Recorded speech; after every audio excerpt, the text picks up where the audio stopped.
Hi, class. Hope everyone had a great weekend and you're ready to get some progress done so you can finish up your Unit 2 project.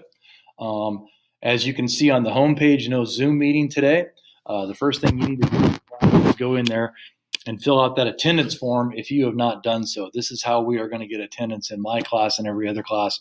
Please make sure you put your first name, your last name, your email, and pick the class period you're in so we can get the attendance correct. Okay. After you've done that, you need to go into modules. I know it looks a little different on your iPad, but you get the idea. We've gone through this several times before. Go in and do the entry ticket. It looks very similar to an entry ticket we did a couple times last week. Just updating where you're at on your project progress. Let me know how far along you are and how far along you expect to be at the end of the class. I would expect if you work all 50 minutes in class today, you can get a lot done. After you do that, I have put the project instructions once again in today's module directions so you can look at them. I'm not going to go through all this material because we've been through it several times. Number one, you needed to complete the entry ticket choosing how to do the project.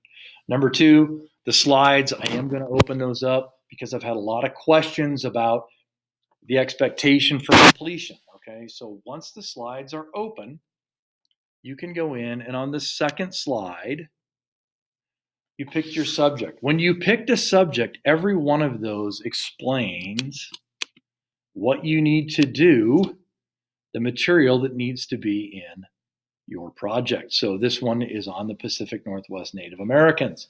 It explains what you needed for a title, explains how the facts should be, explains how the drawing should be, gives the expectation for a timeline, an importance factor, and what the references should be. Okay.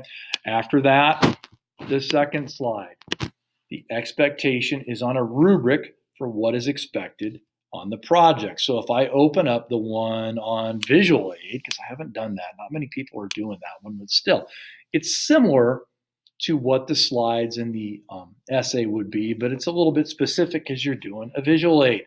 Okay, so it tells you what you need to do for your introduction, the importance factor, the timeline, the facts, the pictures, and references for every grade you could possibly get. That is on the slides for every type of presentation, okay? So if you look at those two, it tells you that's for those of you that are not done yet. So after you've done that, you need to complete that idea organizer from last week and submit that for a grade. I've still only got about 25 of those. We need to get those wrapped up today. Then complete and share your project, okay? If you have questions on this, you can go back and look at last week's module. Everything is still available. All the directions for those components are still available. You can go in there and review those, and then you can email me and I will get back to you. Okay? Have a great day. I look forward to seeing you.